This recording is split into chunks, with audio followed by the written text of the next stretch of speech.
Like I was saying, I'm kind of pooped tonight. I'll probably just make it to the 1 hour, but Yeah, me too. yeah. Me I too. I don't I'm get also you. tired, so yeah. it's okay. And it was a short chapter anyway, this one. I'm thinking about possibly picking up the pace a little bit, and maybe instead of doing one chapter, we can read maybe like 2 or 3 at a time, because they're very short chapters, and there's only so much I feel like we can unpack within. This one's only 1, 2, like 4 pages long.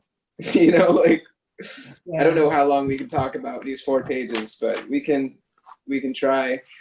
I'm curious if any of you guys listened to that Mitch Horowitz talk that I posted about the Kybalion. He gave this excellent talk. Mitch Horowitz is like a writer who mostly writes about new thought, which is like basically law of attraction sort of stuff, but he has a really intelligent approach to it. But he gave this lecture. He was talking about the Kybalion and the roots of it, the roots of Hermeticism. He said some things that were interesting that I didn't really know before.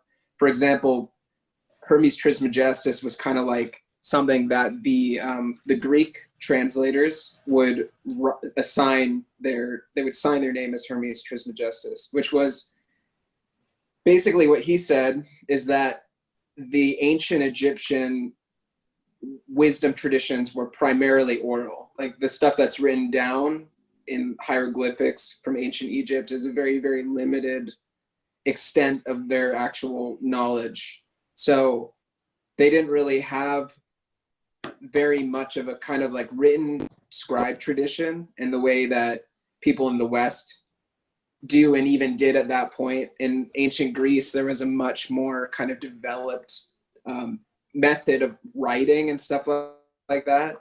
So they basically collaborated with ancient Greek scribes who took this stuff orally and hundreds of years later wrote it down. So the origin of this kind of information is Egyptian, but it wasn't actually recorded until ancient Greece. And it was their way of actually recording the information. And they would sign it as Hermes Trismegistus because Hermes was their equivalent of the Egyptian god Thoth, which was the representation of the highest aspect of knowledge and wisdom and things like that. That's what he said. And that, the Kybalion was written in 1908 by this guy that was, I forget his name, but he was like a popular New Thought philosopher, and he wrote under many pseudonyms, the Three Initiates being one of them. But at the time that it was written, he would have had access to a few existing English translations of the Hermetic text, and some of the stuff can be directly linked to that. But it's not like an authentic Hermetic book. But there are some authentic Hermetic books that exist that you can actually trace back to ancient Greece and have been translated into Latin and then translated eventually into English. Mm-hmm. So I just thought that was interesting. It gave like context to what the Kybalion is.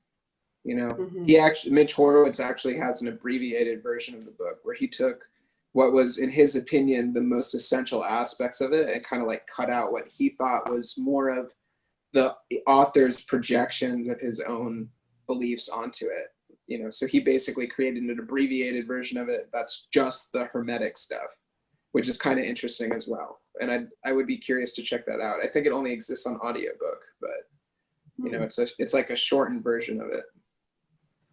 That's pretty cool. And the movie itself, the documentary, whatever, is not out yet, right? I guess I couldn't find it, so I would assume it's not out yet. But there's a few talks that Mitch Horowitz has given on YouTube about the Kybalion. They're only about an hour or an hour and a half long, and he goes through all the 7 principles and kind of talks about their connection to his beliefs and also practical ways that they could be implemented. And I think Mitch Horowitz is probably one of the most articulate and knowledgeable people in the realms of the occult. And he's like, I guess he's fairly skeptical also. And there's something about that that's actually, he's like I appreciate how discerning he is as like a thinker and a writer, and you know, he doesn't give undue praise to stuff unless he really scrutinizes it and believes that the contents are worthwhile. So yeah, if you wanted to check that out, I thought it was a really interesting take on the book. And you know, he also says some things like, you know, the law of polarity, with the idea that you can swing from like happiness or sadness to happiness, and that you can transmute emotions. He was also like pretty sincere in saying, and sometimes like life is just really hard, and you shouldn't, you know, if you're like struggling with stuff, you know, it's not helpful to have somebody be like, well, you know, the Hermetic texts say like you can use the law of polarity to transmute. And there's something to that too. I think that a lot of the time stuff gets kind of bogged down in New Age thought, and it kind of loses its humanity a little bit. So I appreciated also his perspective on that kind of issue, you know, that this stuff definitely has practical use, but sometimes at the end of the day, we're all human also. Yeah, that's cool. I really like people that talk about, you know, old text, Hermetic principles and things, but still keep it human. Because as much as we want to be masters of our own mind and create that mental alchemy, we still have, you know, we're still going to struggle in the ebb and flow of what everything is. Yeah, definitely. I thought it was interesting today. I ran a group where I basically featured the principle of polarity. And over the weekend, I saw The Empire Strikes Back again. And nice. You know, I love the interaction between Yoda and Luke. And there's a line in there that I was just not aware of, where he's having Luke really concentrate. He's in a place essentially of meditation, getting in touch with the Force. And Yoda says, "We are luminous." He uses the word luminous. And I think the reason why it jumped out is because it's in the Kybalion text. You know, it said the same thing, luminous. So I essentially started this group with this idea about what does it mean to be luminous, and how does this fit into polarity, particularly this idea of the non-dual and the dual. And that was the conversation. It was really right. Great. Right. Really great. Well, that idea of the non-dual and the dual is really what this last chapter that we read, The All, is about, which is that we live in duality, which means we live in a world of change and mutability, but underlying that is the immutable infinite, you know, that to our mortal minds, we cannot comprehend that which is immortal, that which is outside of time and space and all the duality and the constructs that we exist within our own minds to be able to differentiate things. But outside of our concepts of differentiation and our limited perceptions, there is this infinite, vast, you know, whatever you want to call it, God or source or the all, as they call it. I thought it was very interesting that a few people in the group, and you know, I really applauded their vulnerability in regards to talking about this. And they were older and, you know, have done psychedelics and so on, talked about how frightening that is. You know, this idea of getting up to the edge and stepping over the cliff, you know, and that this loss of essentially control of living in the dual aspect, you know, rather than sort of commuting with the non-dual.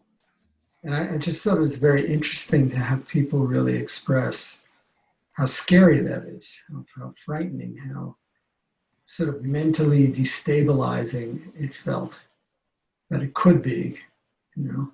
So I'm curious what anybody thinks about that. I think it's frightening to the ego, and that's it. It's threatening to the ego because it undermines the ego's existence. So if the ego comes up against that threat, it would lose itself as an entity, you know. But I really think that our concepts of ego, and they maybe even talk about it in this book, it's like the purpose of ego is really just to kind of like keep the animal body alive, so that you know that, you know, when you're putting food in your mouth, it's your mouth, not somebody else's. And that's really the role and function of the ego. But as it exists in modern society, it's become something it's become way overgrown, you know. And I think that the ego simultaneously exists within the all, and that it's, you know, an illusion ultimately, because we cannot see the extent to which we exist as a unified, infinite, collective, vast organism that is the universe, or whatever you want to call that. So, you know, we basically want to believe that we have reality as a separate entity, which we don't. So it's only frightening because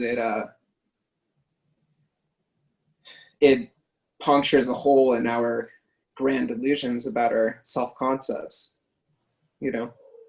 But the only way ultimately to be liberated from the pain of our existence at the same time is for that self-concept to begin to diminish, you know. I guess that why generally there are initiatory systems that proceed very slowly into that path.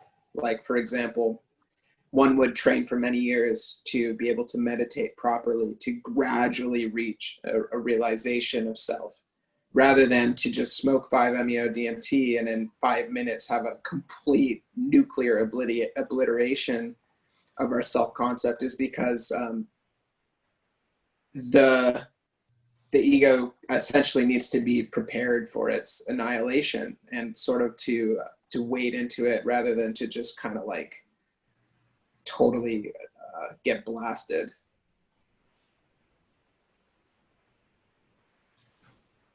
It seems to me that this comfort, I mean, part of the discussion today was that sort of embracing the all, embracing the infinite, recognizing that we're pure spirit, that we're luminous, can provide comfort. You know, it's a figure ground relationship. We essentially, yeah, it really should take ourselves so seriously in terms of our struggles and our concerns. I mean, there's virtually no concern if you really accept the all, if you accept the infinite aspect of spirit. So it will lower anxiety on its deepest level, you know, and when you lower anxiety, your emotional experience can vastly improve. And so, I mean, that was the whole intent of the conversation today. But it is interesting that, you know, the fear body showed itself, you know, because it felt like a loss of control for certain people, you know. And you go out into the infinite, that's it. Sort of, you're nothing. Yeah, of course you're nothing. That's right. You're everything. You're nothing and you're everything. It's really what this text is about. So. I think as humans, we struggle a lot with attachment. We've lived in a society that attachment is one of the things that is really pretty much ingrained in our conditioning as children. If we have issues with abandonment and things like that, and we grow up and we develop a closeness to whatever religion or whatever, you know, if somebody tells us otherwise, is like we can't detach from that. And if we are able to detach, we have to let go of whatever that attachment is. And letting go is something that for example, some people find scary in having a DMT experience or a mushroom experience where you're like, you know, pushed into this portal of finding everything out in a different way, connecting to spirit. But it's so freaking scary to be in that state because we're so used to being attached to our beliefs and our systems. But it's everybody lets go at a different pace. Mhm. Yeah. Everybody's got to let go sometime. And Can't avoid it. yeah. It's funny, it's like what's really helped me let go is just drawing and making art. And I've been doing this ever since I was little. And it's like, it's something, it's daily. I do it all the time. I'm always purging on some level. And I was thinking about it this morning, and it's just this constant, it's just cleaning the mind. It's getting rid of all the debris. And slowly, like, you start, like, I have, like, I've had moments of ego death, like, quite a few times throughout my life, and it's not something that scares me. So I know that space, and there is a comfort in it, because that's when my story doesn't matter anymore, and that's when I don't matter anymore, and I really like to let go of that. And it's just like, at this point in my life, it's like trying to just stay in that space as much as I can through the practices that I have available to me. And whether it's magic or it's art or it's dancing or like writing, or I don't know, we all find our own ways. Mhm. That's one of the biggest barriers I've found to people developing as artists in general, like people that want to get into drawing or painting, but they haven't really done it much before, is, you know, what you're talking about, where you have this way of being able to kind of shut off your mind and just allow for something to come through you. But a lot of people don't really know how to do that, and they try to wrestle with it, and they try to micromanage it, and they try to control everything. And that's like, it's really hard for a lot of people to let go into that non-egoic space, even when creating art, if they don't have kind of like a natural talent for it. You know, that's something I've found when working with people to try to help them develop those capabilities, is that, yeah, it's hard for people to let go, especially even in creative activities like that. Yeah, I mean, that is a struggle. Like, I struggled with that for years, just being so tight with everything and having this idea of how it should be, and then not living up to it. And then, like, now I just, like, fuck it. Like, I'm just Yeah. gonna draw, like, squiggles, and it's gonna be beautiful. Nothing For matters. sure. Absolutely. Yeah, last night I watched this documentary about ancient Egypt, and it was cool because it gave me insight into how they kind of structured their society and how different it is from ours. Like the pharaohs, who were their leaders of the whole civilization, were high priests essentially, you know, and the pharaohs were the ones, other than the temple priests, that had direct access to the gods and were doing magic and assumably probably using some kind of altered state experiences to receive kind of communion with higher forces. And so the entire society was underneath the guidance of these like Gnostic priests, you know, and that's kind of why there was so much emphasis on spirituality within their culture. And I think that that probably had an effect on their egos to an extent that they didn't really have egos in the way that we do now, where there wasn't so much kind of like self-cherishing or these limited self-identifications and all the sort of stuff that we're kind of plagued with, you know. And it's like our culture on the flip side is completely obsessed with ourselves, our like limited small selves, and it's completely reflected in the leaders of the nations and the cultures that exist today. So it's like, imagine if our leaders were priests essentially, and how different the world would be as a result. And that's how it was in ancient Egypt, where this stuff comes from. Well, don't lose sight of the fact that the King of England was also, you know, the appointed highest priest, and head of the Church of England. I mean, that, that it is interesting when you look at the integration of sort of religion in particular and politics and power that has existed at other times. I don't know, just. I just think the question in that case is, was that a political thing? Because the church is also a political establishment, and it has a power hold.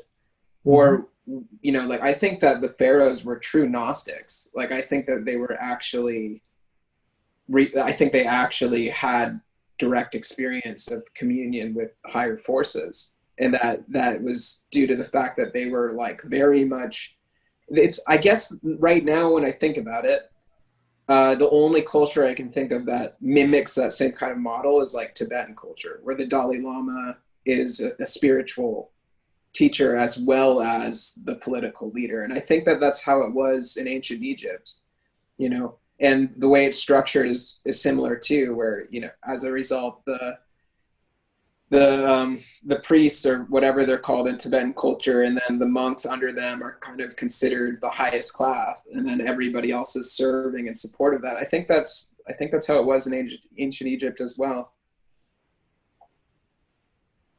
So do you think the all and the force is the same thing? Yeah. I've always liked the name The Force. It's just yeah, I don't know. It's what's that word? Just found it familiar. I can't say the word right now. But yeah, I just always been in tune with the Force, with that word rather than everything else I've heard. But what I'm getting from the all thing here is in this chapter is that it's basically, if anybody tries to find the how, the to, the where, whatever about the all, it's kind of like going into this perpetual loop of eternity and asking over and over. Like there's no explanation other than it just is, and that's funny enough. When I was a little girl, I used to ask my grandma, how do you know God exists? And she used to say, he just is. So it kind of reminded me of that. It just is. Yeah.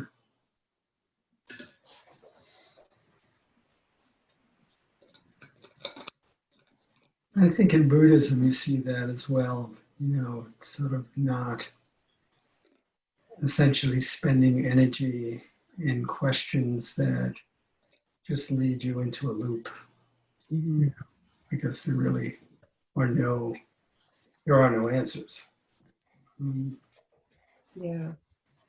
And even in the answers that we're finding as we research history, for anybody that's interested in these kinds of things, I mean, we hear, in a sense, from the religion perspective, the meanings of language and statues and things left by ancient civilizations. But if you look from the historic perspective, you'll find different meanings. And from the archaeology perspective, you find something else. And I was recently listening to the podcast with Joe Rogan, and Graham Hancock was in there, and another gentleman whose name I forgot, but they were basically talking about the use of hallucinogens back in the Egyptian times and the ancient Greek times, and how it was in their writings and artifacts and things that they found this was present, and it was like conducive to them developing their holy books or whatnot. So, but that's just what they found. And so you get bits and pieces from everywhere. So when you're trying to learn about, like the anything ancient history, it can be confusing at times. I find personally for myself, it's so much information. I'm trying to tie it with, the principles and magic and all that stuff. So it's my brain sometimes just like, okay, stop, so I take a break. Hello. Yeah, a lot of it's been lost. I mean, supposedly a lot of the well, there was this thing about apparently the Egyptians in general didn't write a lot of stuff down, and then it was transcribed by the ancient Greeks, pretty much in Alexandria, which was kind of this like crossroads city where there was a lot of melding of cultures with like ancient Egyptian and ancient Greek and ancient Rome. And then there was like the burning of the Library of Alexandria, which I guess was as a result of like the Christians or some of like the Romans. I don't remember exactly the history of it, but like a lot of that stuff that was surviving was, you know, presumably lost. Some people have a kind of conspiratorial idea that it was like taken away by the Vatican and that it's still in like the vault somewhere in the Vatican or something like that, but we don't have access to it, at least. And then, you know, you get these sort of like oral traditions, which is what this is about. The Hermetic oral traditions that kind of survived more or less underground, and there was like a revival of it in the Renaissance, and some of the writings are counterfeit, some of them are true, and you know, it's hard to tell the difference, and it's just this kind of whole thing of just sort of having to piece together what at one point was probably very flourishing and proliferated knowledge within culture, and you know, probably at the time of its height wasn't secret knowledge at all, but just sort of like what the people at the time knew and operated as. But you were talking about this concept of kind of like it just is. It reminded me of this kind of the famous Hindu or Vedic line Tattvam Asi, which means thou art that, which is the same also as in you know, Judeo-Christianity, I am that I am. Right. You know, this sort of like just, yeah, it relates to that, just the infinite presence that exists outside of the conceptual mind that's acknowledged by a lot of different cultures and religious traditions and things like that. Mm-hmm. I think it is interesting that when you look at a perspective of an ancient culture that appears to be motivated to expand consciousness, you know, through uses of psychedelics and mushrooms, that, you know, the holy rituals, the utilization of these medicines during certain times, versus a civilization or a culture that is oriented to suppression of that, which is where we are now. I mean, despite the numbers of people who still utilize it culturally, really throughout the world, you know, it's generally suppressed. It's an interesting message to suppress consciousness rather than to evolve consciousness. Mm-hmm. Here in Indonesia, you are under penalty of death if you're caught possessing marijuana. They will kill you if you have any amount of cannabis, which is just crazy. And that's the case with all, you know, I mean, I think mushrooms are kind of like gray area legal, but you know, if you had like LSD or something, they would kill you.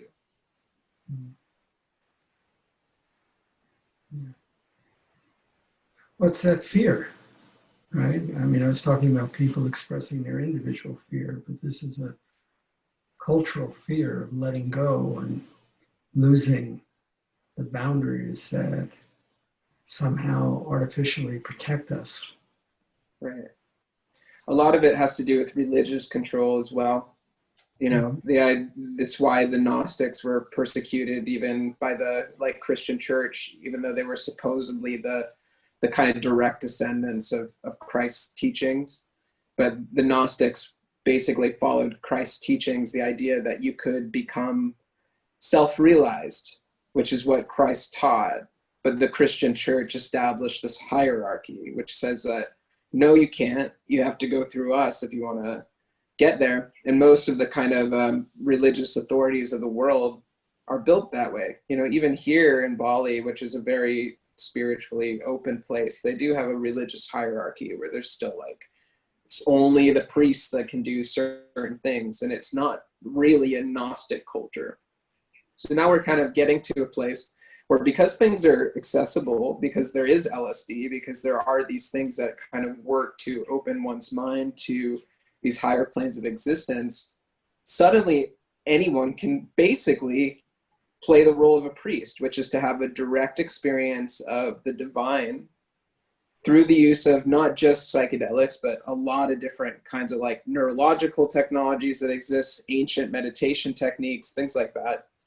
And it's the first time really in history that that's been possible on a wide scale. And it's very, very threatening to these long-standing establishments like the Catholic Church, like the to Islam, any of the kind of major religions of the world don't want that. I think that's great, the whole evolution of the consciousness based on things like experiencing psychedelics. I just find that sometimes it's the ego still running everything. You hear from, what you read online or people that you meet yourselves, that there's people that have psychedelic experiences and then they feel enlightened, and then they want to go upon teach other people that they know the way, they know how everything is, but nobody essentially is enlightened. They have an enlightening experience, and it's much better to share this message as a collective, in unison, and talk about healing rather than victimization, which seems like our communities are working on that level of the victim. And this is why it's so difficult to get there. And I think religion is so attractive just because it has been there since the beginning of time, and it's been part of our conditioning, like I said before. And it has like promises to either you go to heaven, but if you don't do this, you go to hell. And so it's fear-based. But essentially, I just think anybody who's had psychedelics and that experience of feeling the all, in our trip, if you want to teach others with the ego-driven mission, it's just sending us into the same loop, right? Mm-hmm.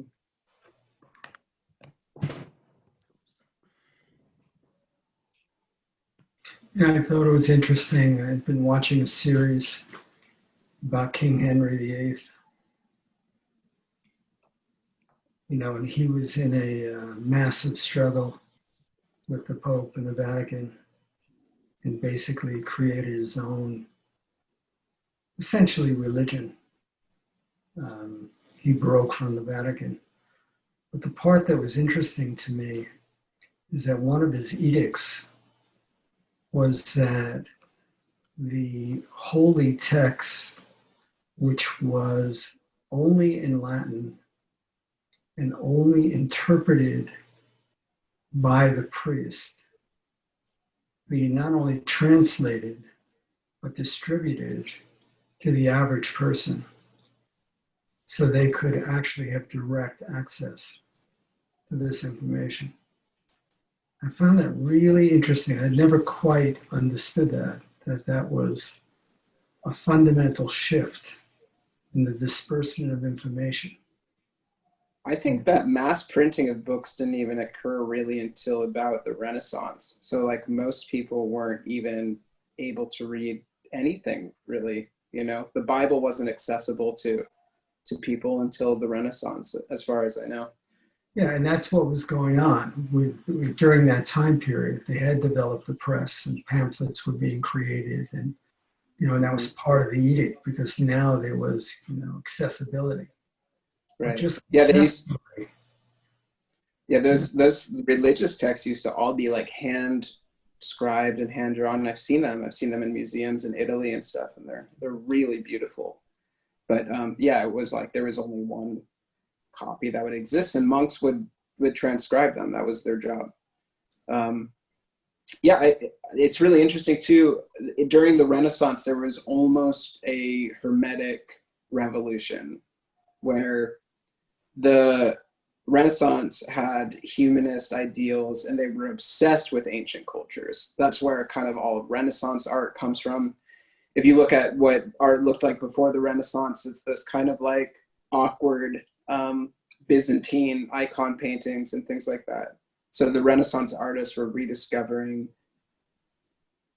how ancient Greek and ancient Roman artists were able to interpret anatomy and how to render the figure and how to, you know, work with light and shadow to create the illusion of depth and perspective and all this stuff. And, you know, all the great Renaissance artists took all that stuff from ancient Rome and ancient Greece, and they revived it. That's what the Renaissance was all about, was the reviving, the resurrection of all this ancient knowledge. But spiritually, it was the same thing. The Renaissance had an obsession with the Hermetic texts, and it was the first time it was made accessible to people, and it was considered to be a rediscovery of lost knowledge. And at this time, I think it was more popular in certain circles than the doctrines of the church were. And there were certain political figures, like, I forget his name, but he was the king of Prague at the time. He tried to establish basically a universal Hermetic religion and tried to proliferate that throughout Europe. And it undermined the power and establishment of both the Catholic Church and the Orthodox Church, which was at the time in Istanbul. So it's interesting to look at like history and see this stuff and think about how the world actually potentially could have been a much different place if these ideas were to catch on, and if they were to proliferate, you know, and if we lived in a kind of world that was more colored by the Hermetic ideas and the Hermetic doctrines than the Christian or Catholic ones, you know.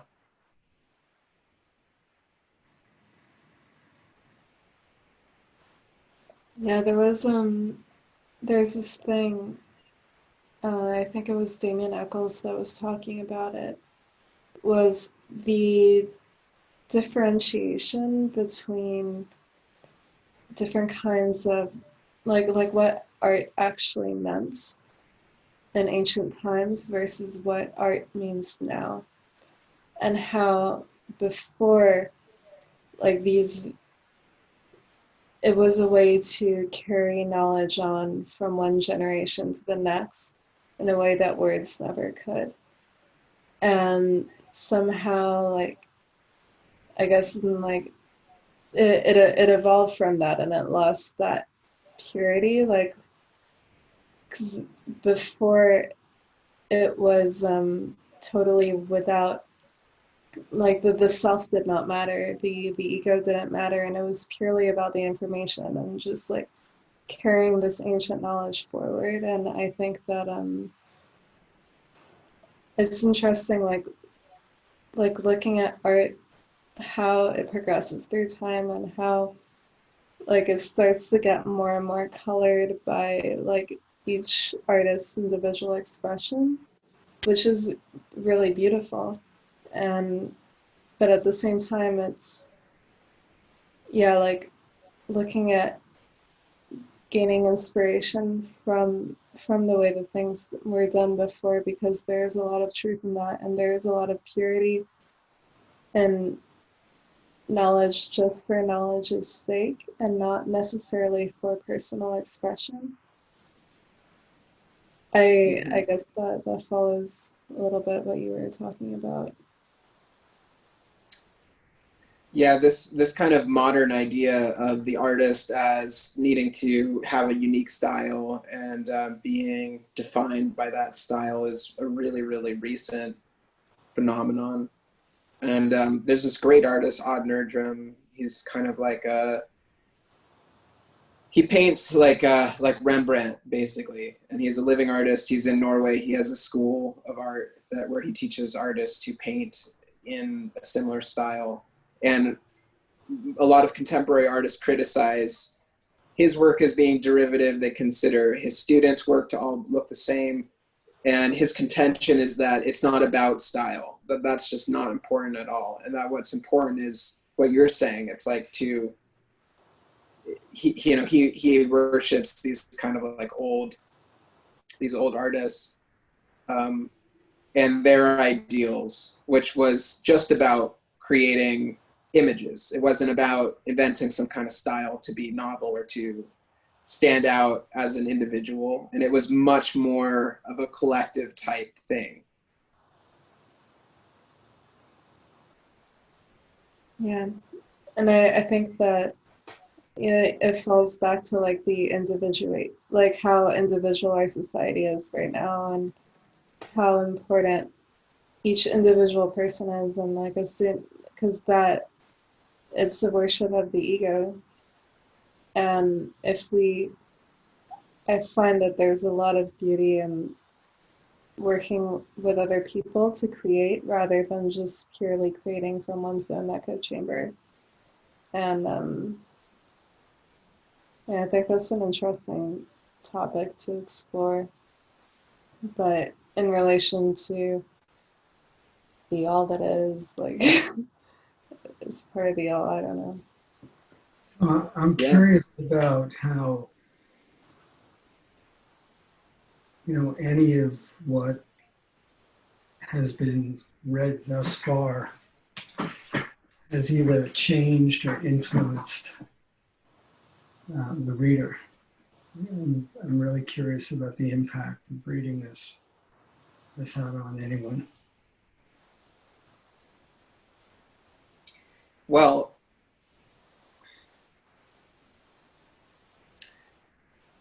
this idea that there's kind of a essential stratum that exists beneath reality, where intention can commingle with that energy to produce results in the world, is something that I find inspiring. And that's an idea that's proliferated throughout the book.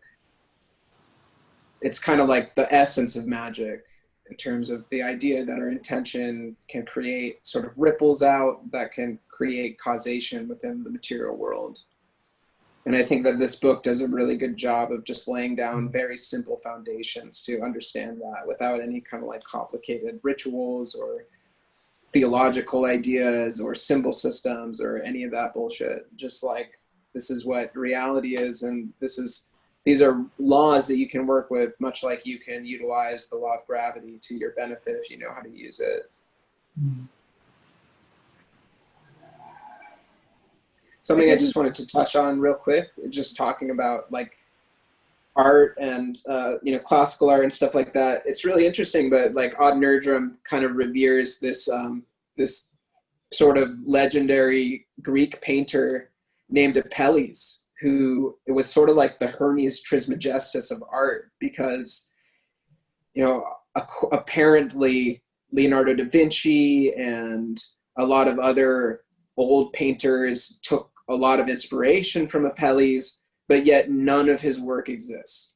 And so now we can't see what his art looked like at all.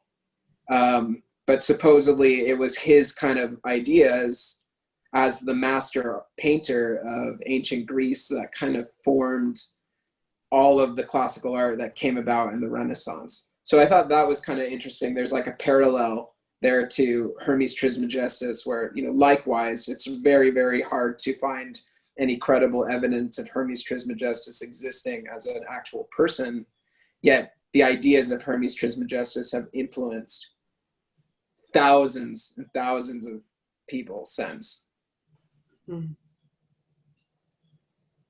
So how has it influenced everybody? How do you spell that? Apelles, Apelis? There's two L's and it's ES.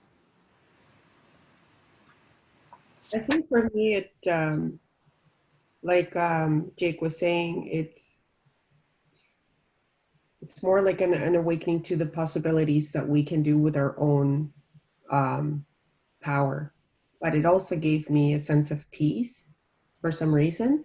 It reminded me that we're just passing by in this physical body, and everything will always be for eternity. So it just gave me the the sense that I gotta calm down whenever I get too worried about the world and, our where we're at in time.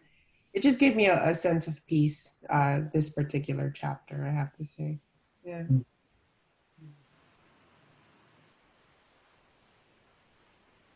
What Me about too. you, Dad?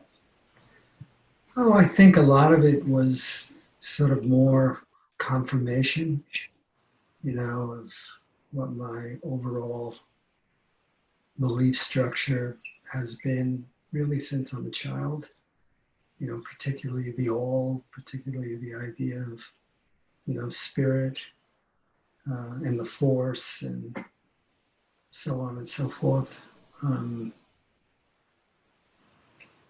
So, anything that feels confirming in that regard, I think is also calming.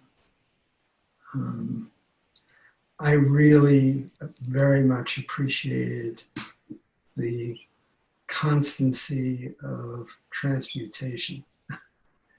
That really rang true for me. I guess it's what I do, but it's, how does one transform in one's life?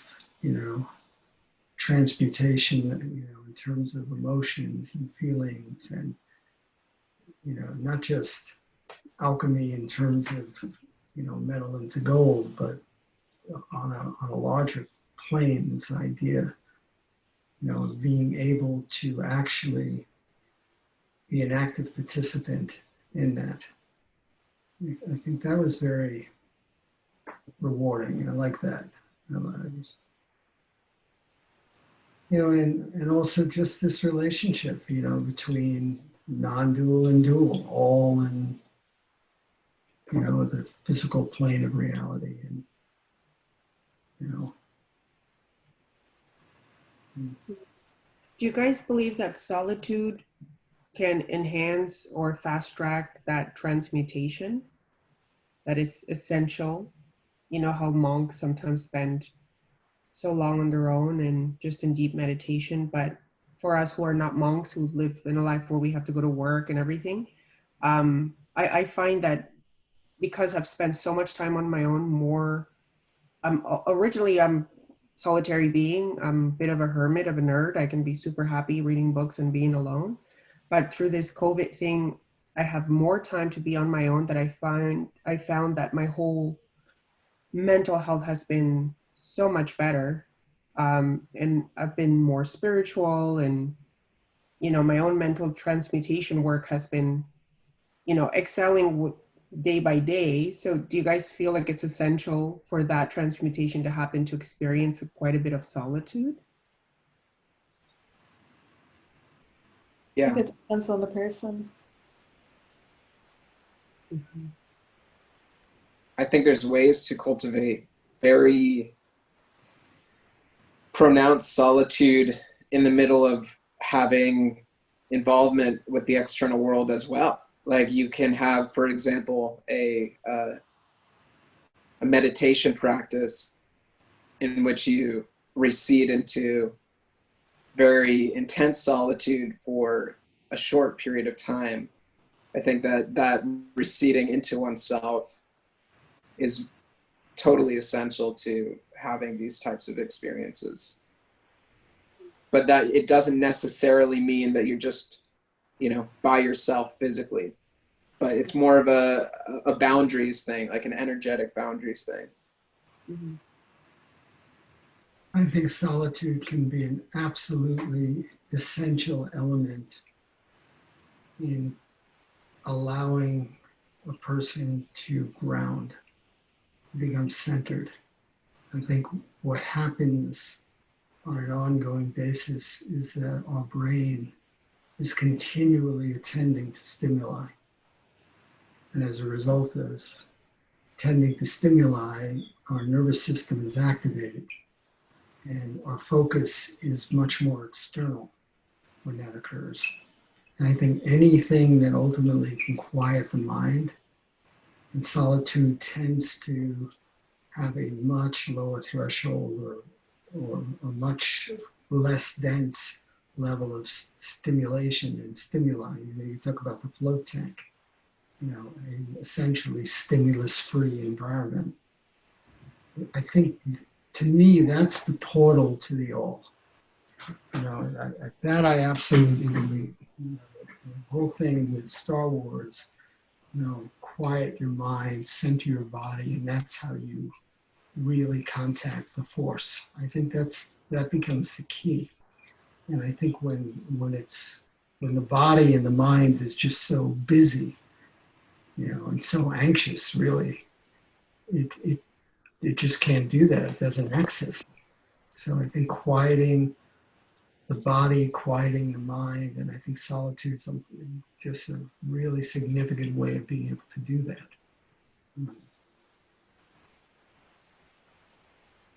Yeah. I took this online meditation course with Jason Louv, and he was talking about how you can actually see now through, I guess, neuroscience, that these pronounced states of concentration, what they would call samadhi, is really penetration into deeper levels of the nervous system, and that's pretty much what this stuff is a neurological event primarily. And that can really only occur through, like what you're saying, extreme sense deprivation and deep concentration.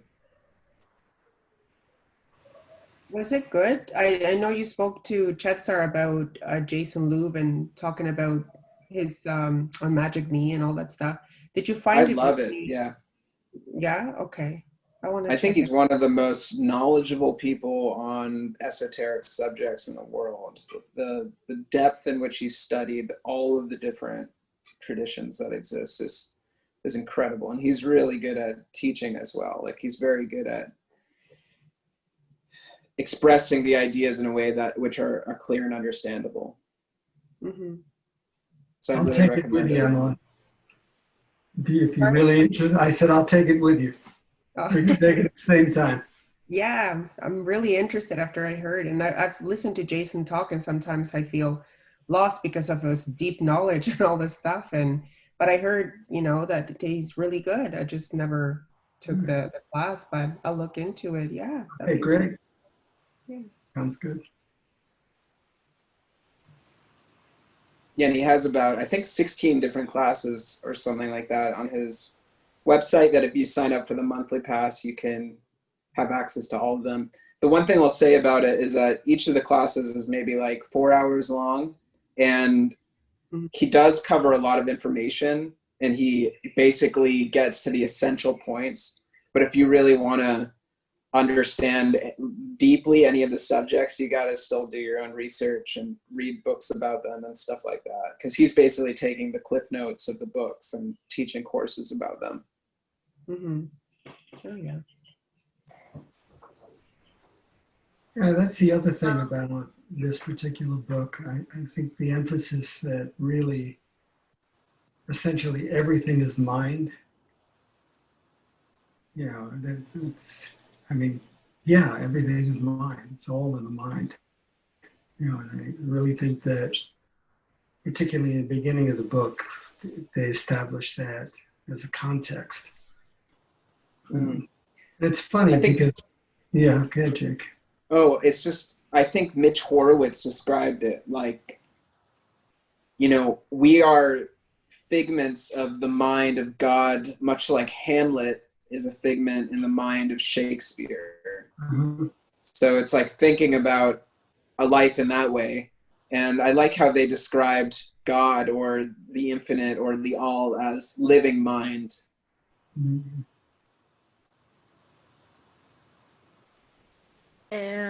Riley, Mary said something in the chat.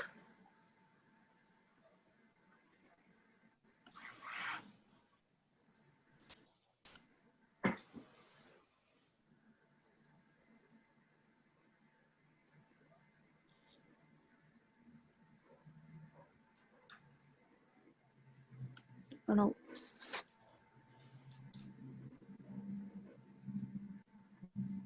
I mean, this is mostly like an audio thing, so maybe reading the chat. Riley says, I wonder if all paths with evil intent bring one further into their ego and into individuation instead of the spiritual pursuit leading one into less ego state and higher perception of the oneness. A vibrational spectrum would occur from this too, which could be represented in good versus evil in the internal development of one's morality. Makes me visualize the point within a circle extrapolated into a cone shape or a spiral, from ambiguity to specificity. Humanity is always a spectrum. I crave the increase in cooperative development within humanity on a level to watch the efficiency increase, cohesive existence on Earth, with Earth. I also wonder if magic is more complicated to execute when the collective subconscious is so stimulated and chaotic. Totally agree with the portal to the all is most often within the lack of stimulus. Yeah, I think that like really relates to also the, you know, the Buddhist understanding of the self, which is the Buddha's primary realization was that we as individual selves do not exist, and that all of our striving for individual fulfillment is in vain, because if we are quote unquote gaining at the expense of others, we're actually suffering because we don't exist as separate selves and we only exist in a state of interdependence. So the only way for us to be truly happy is to raise the collective experience of our realities, you know, and I think that that fundamental delusion is the source of a lot of suffering on the planet. Yeah, that's great, Jake. Absolutely. Yeah. Yeah. Well written, Riley. Yeah, it's beautifully written.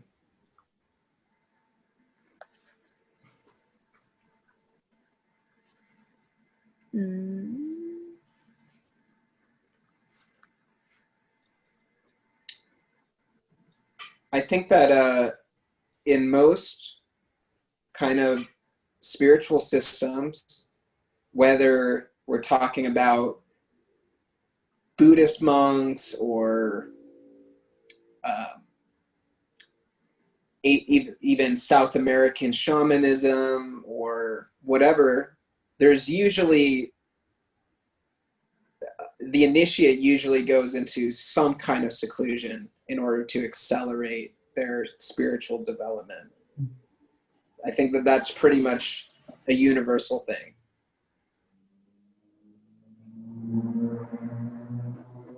That and also some form of diet or some particular, I know like in Peruvian shamanism, we go on a dieta before the ayahuasca experience is just to clear our whole body. It's just, I guess, a balance of both. But it is very difficult when we're not only experiencing the consequence of epigenetics in our DNA through times and years of all these things that we've been taught, and you know the foods available in our communities and things like that. So it's always kind of the only way to kind of reach the all is to be aware of all those things and have an open mind. And so I think that generally our purpose for being on this planet is to be of service, whether you want to be of service as a teacher or as a service for whatever. Everything has to do with service. And so if we can apply that service to connect all humanity into that all in the best, most loving, embracing, kind way that we can, there is hope for that transmutation to happen as a collective, without the ego taking part on that when you get to that stage and you're making a difference, you become overwhelmed with the ego, and that's where you want to lead from. It's like getting away from that. It's difficult, but I believe it's possible. Like, I believe you're doing it, Jake, with the work that you're doing and spreading that light and your information with magic and your art and things like that. And it's even though social media has given us kind of like the dark side of what things could be, it also has opened the door to, you know, radiating those rays out to other people, which I think it's great. Mm-hmm. All right, everybody, I'm going to bow out tonight. been a Mhm. pleasure. Wish everybody a really lovely week and see you next week. And Thanks, love Dad. you, Jake. Love you too. Thanks for coming on. Okay, bye. Good night. Good night. Bye.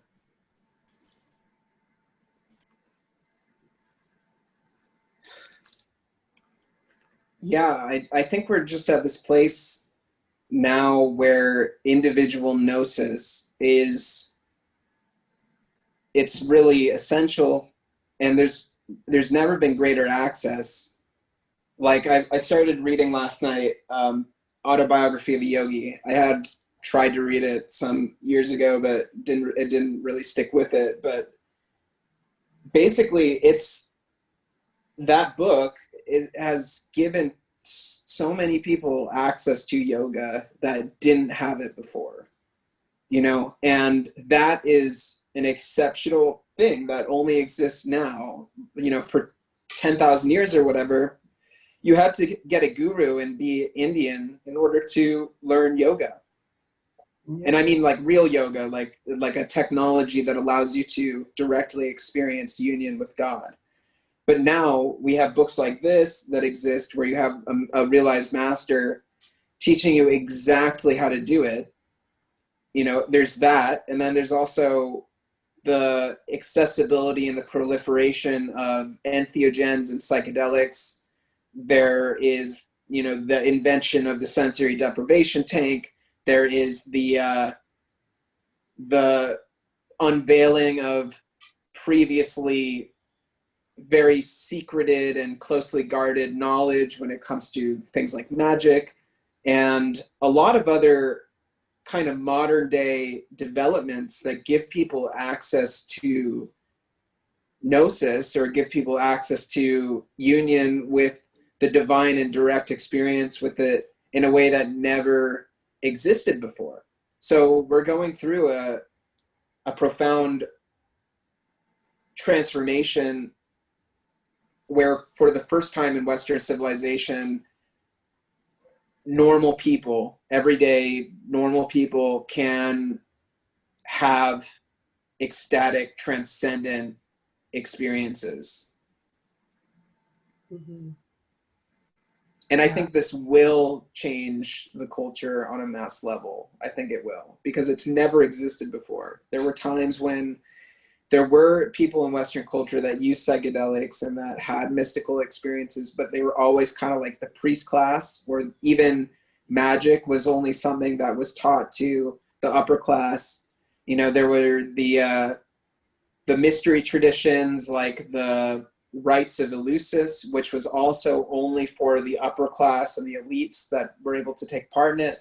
But the dissemination of psychedelic technologies and entheogenic technologies to the general public has never existed before now. Mhm. Yeah, and whether it's illegal or not legal, people are going to do what people are going to do. Like even with ayahuasca, I'm going to another retreat at the end of this month. That's an hour away from my house. This wasn't available for anyone years ago, and now you have so many around the communities, and it's just, and they're not even legal, but they're happening under the watch of shamans, and they're making sure the setting is fine and things like that. But those are, you know, through like modern technologies, we can access all these things that are, you know, suitable for growth mentally in every way. So I think that's Yeah. pretty awesome. Yeah. Yeah, and ayahuasca and other things might be not legal, or at least gray area, but you know, you can't make proper meditation techniques which can give you a similar experience illegal, or a lot of other, you know, you can't make just learning disciplines that allow you to have access to divine states of consciousness illegal. And there's a lot of that information available now, more information than has ever been made available ever. Mm-hmm. Yeah, and I think it's important for people to access it, because not everybody can get into, you know, a meditative state and heal their mental trauma as well as people who have been like seriously traumatized. I mean, you know, like I went years of therapy trying to figure out my life, and then all of a sudden I did plant medicine And in a matter of months, I think I fast tracked, I don't know how many years into my healing. And I was like, oh my God, can't believe it, you know? So it's amazing, and it's necessary for some people. So it should be accessible and it should be a right. Yeah. Yeah, something Jason Lee was talking about is he was drawing parallels to the sexual revolution.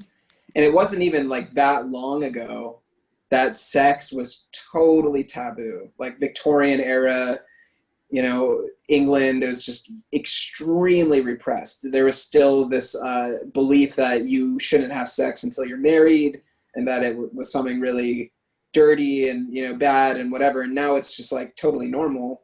Like sex is just pretty much a normal thing for people in modern society. And it's kind of the same thing with altered states of consciousness, where we're in the middle of a revolution of consciousness that is the taboo is being lifted off of that. You know, we might in 20 years or you know, however long, begin to see the taboos lifted from that, where it's a normal thing for people to experience transcendent states of consciousness, and it's not completely overloaded with fear and repression, much like, you know, sex was in conservative Victorian times and other times throughout history, where, you know, in certain places you could be, I mean, like from friends that I know that have lived in Arabian countries, like in Saudi and other places, the UAE, you know, like you can't even hold hands with, like a man and a woman can't even like hold hands in public. A man and a woman that are not married cannot legally stay together in the same room in a hotel. Things like that. They can't legally live together. You know, it wasn't that long ago that those kinds of ideas were common to not just the Middle East, but like the whole world. So in the same way, we could see radical transformations in our ideas around altered states of consciousness, psychedelics, meditation, all this stuff that's still, a lot of people are very trepidatious about it, and there's still a lot of taboo around it. But in younger generations, it's becoming more and more kind of normalized and accepted to have healing potential and to be a good thing.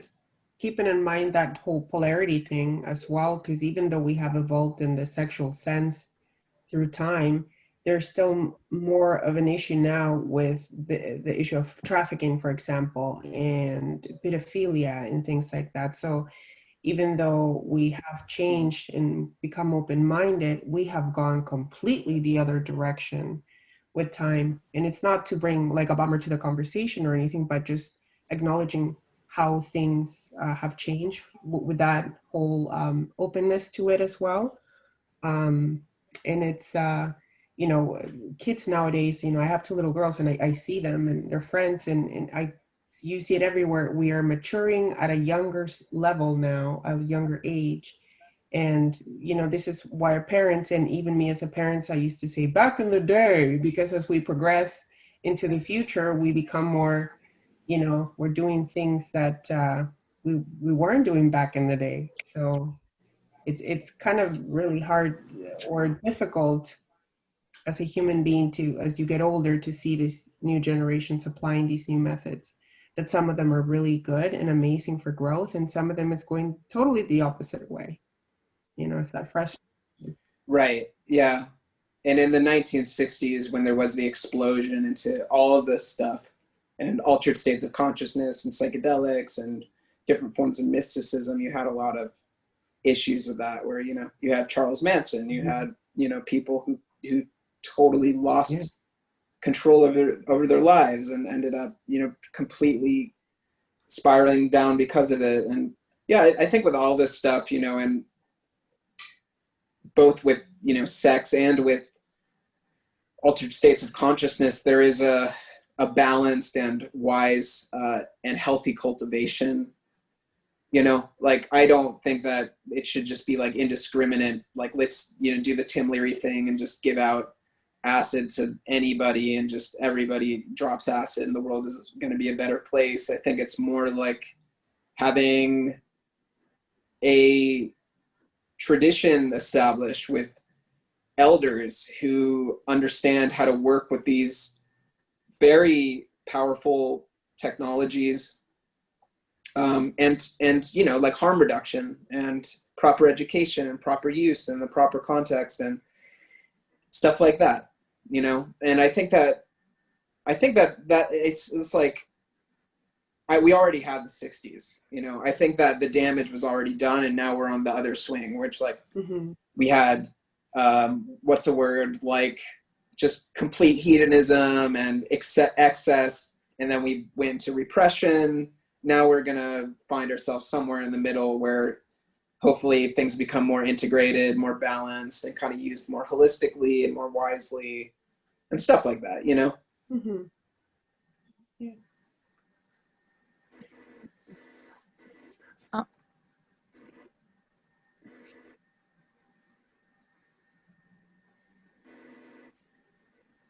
Well, No. anybody else have anything to chime in about before we come to a close with another week of the magical, mystical book club? It's magical, it's mystical, it's educational, it's totally hermetic. I love the name. It's a joke, but I like it too. Yeah. Oh no, I even tell my kids, okay, mommy's gotta go to her magical mystical book club. Bye. Besides the MMBC, like, sounds good. There's something about the MMBC. It's like, oh yeah, that sounds legit. You have your whole like branding thing put together, like you're gonna have your logo and I have better things to do with my time. I'm busy. I could hire somebody to do it though. If you want to do it, you can totally do it. If anybody wants to volunteer their time to like graphic design the MMBC, go for it. all right. But before we go, I like the idea of covering maybe a couple of chapters and things like that, depending on how long, because this one was very short. But that would be pretty cool.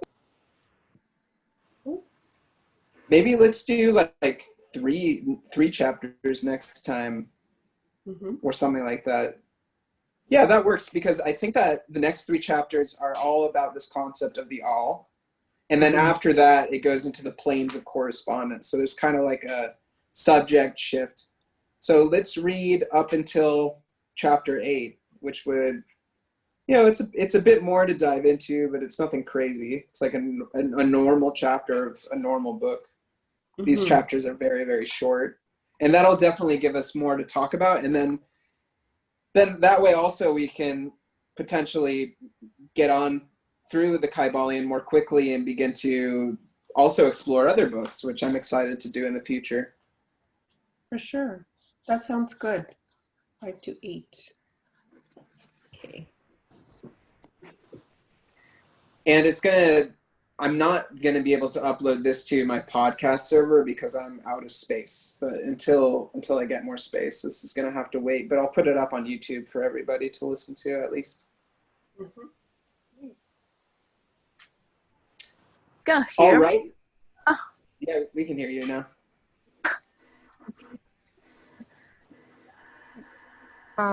Tell you that I think that the people or who is prepared to receive the information, but because the information is there, is in internet, but if prepare it or to see it, you never will to listen or to see. So, I think that the psychedelics, it's the same thing. If you have profound answers, questions, sorry, about the existence or about these kind of things that we're talking about, it will show you your fears or something you have to resolve. I mean, in that moment. Documental about LSD in the 60s. and the chemic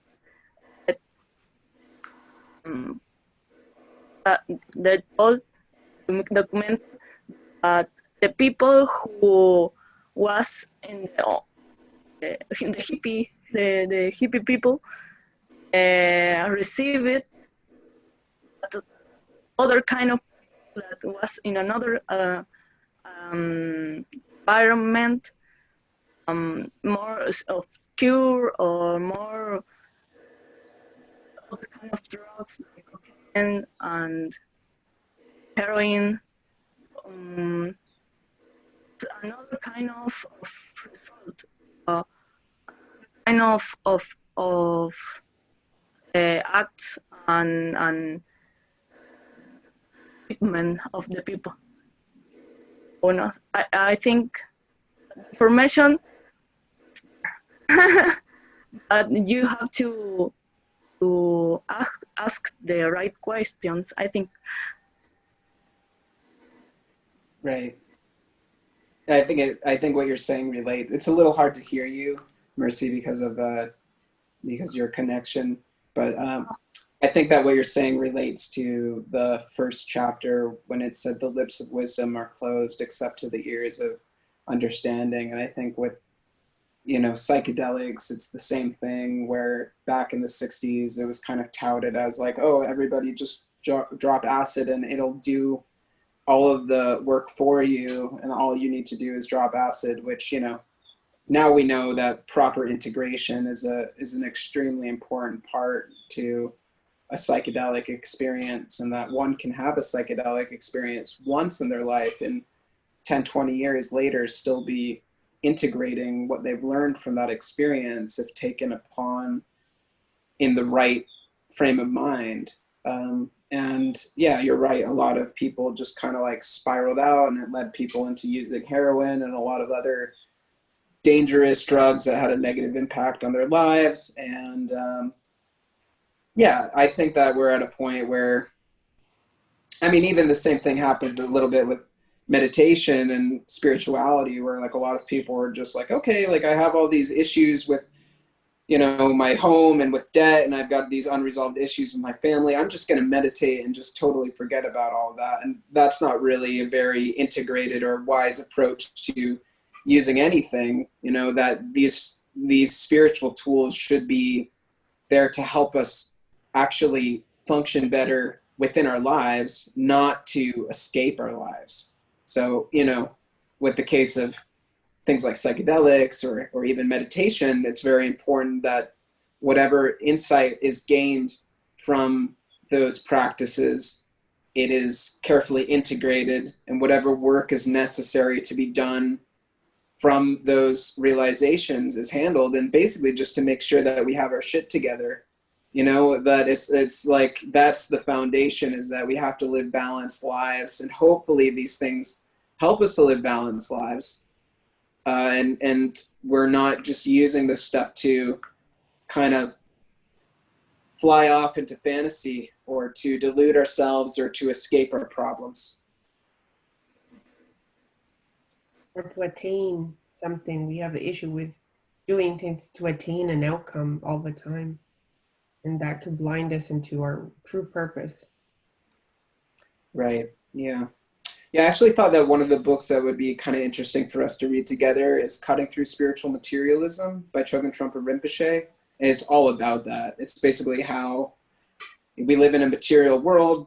We're brought up with materialist values, and we apply those same materialist principles to spirituality, where people go off to do their yoga teacher training, they do their ayahuasca retreat, they spend their 6 months in India, they do all the different things, and they're just kind of like accumulating badges on their, spiritual merit badges, like they're Boy Scouts or something, rather than, Trogan Rinpoche says, like, really the best approach is like, find solid technique, stick to that technique, like get rid of the rest of it. It's just a bunch of stuff, and that's a great book that really addresses this issue that I am 100% guilty of, because my library is filled with books from all different traditions. I'm constantly hungry for new information and stuff like that. Whereas like I learned proper meditation technique 10 years ago, I probably would have been fine doing nothing else but just practicing that, and would have gone just as far along, if not farther, just doing that instead of reading all these different books about all these different subjects and learning all these different things and going all over the world to have these different experiences. But you know, it's our temperament. It's our temperament as being brought up in materialistic cultures. That's right. There's a word for it, spiritual bypassing. I learned through one of those MAP seminars that I went to.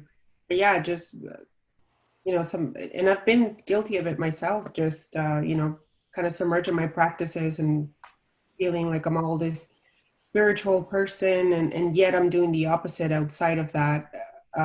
We can get caught up in that loop, but it's easy to avoid our deeper issues when we are surrounded by our own spirituality. That is just, yeah, not easy, but it's a lesson. I'm gonna. You know, okay, Bye, we're bye. gonna all get out of here soon, but Yeah. good night, see you soon. Yeah. I don't know if you've watched like JP Sears videos, but he has a really funny one. That's how conscious people argue. That's kind of all about that. Just this thing of like, you know, man, you probably have like 100 more lifetimes before you reach enlightenment. I got like 2 or 3 more, and then I'm out of here. You know, like this kind of like one-upmanship of like, I'm more enlightened than you are. And man, that's a big thing here in the community where I live too. And there's a lot of things to kind of roll your eyes about, but it's also just a stage of development that, like you said, I've also been guilty of. And it's just part of the process when it comes to becoming involved in this kind of stuff, I think. For sure, for sure. We are too hard on ourselves sometimes, and we have to remember that the all is all encompassing with all our virtues and all our flaws. And so we should just kind of, you know, be in that wave rather than be so hard on ourselves, but also be compassionate to those that are like, you know, running with their egos, because if we show them, or we show others the way to be, this is where change can happen, instead of pointing fingers. And that's, you know, it happens sometimes.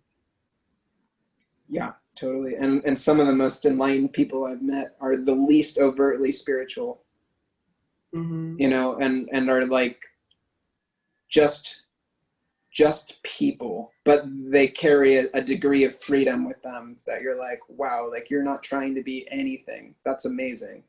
Everybody's trying to be something, but you're just comfortable being whatever this is. And that's kind of like enlightenment, really. Exactly. That freedom to be whatever you want to be, and it could change the next year or the next day, is just, yeah, no following a certain path, but just being free who you are to express yourself in whatever way. It's just awesome. Absolutely.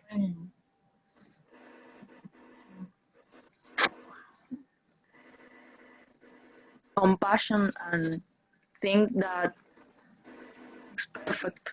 I think and the bad boys, they have a role. They have that kind of character because of we have to learn something from them. Yeah. Yeah, there's been a lot of like teachers, even Trogan Rinpoche, with that book that I mentioned, where they act intentionally contrary to what people's assumptions are about somebody who's spiritual, in order to try to break down the limitations of those beliefs in people's minds. You know, so like Trogan Rinpoche, like he drank a lot and he would get drunk with his students and like do all kinds of crazy stuff. But he was also very much awakened, you know, and also a great teacher. And yeah, he had this method called crazy wisdom that was really just attempting to,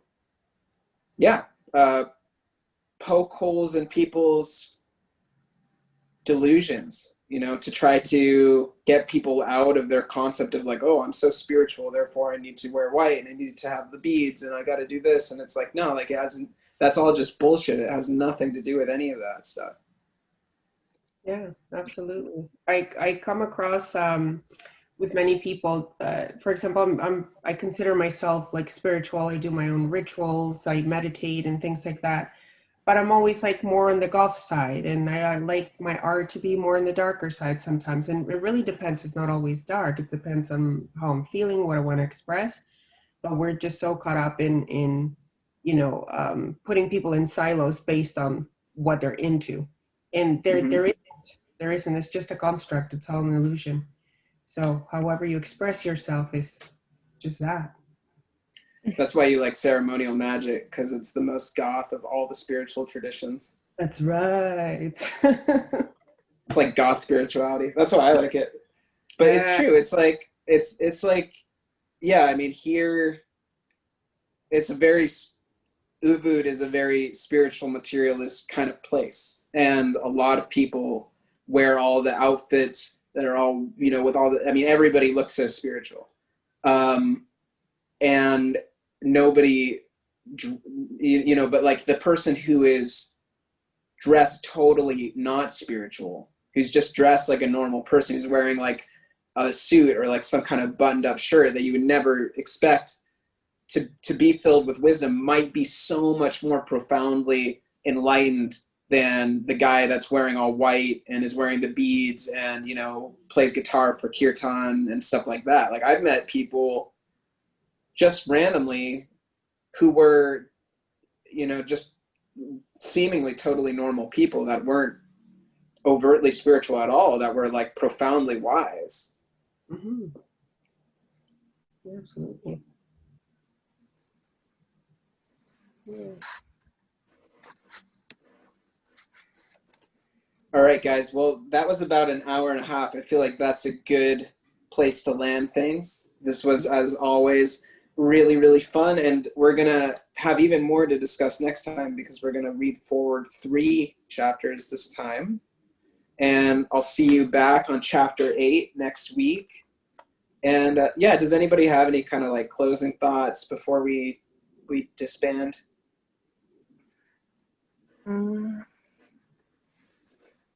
No, this was a good chat. Great chat. It's a great chat. Great chat. All right. All right. Okay, much love, guys. Bye. Bye, guys. Bye-bye. Thanks again for coming. Thanks.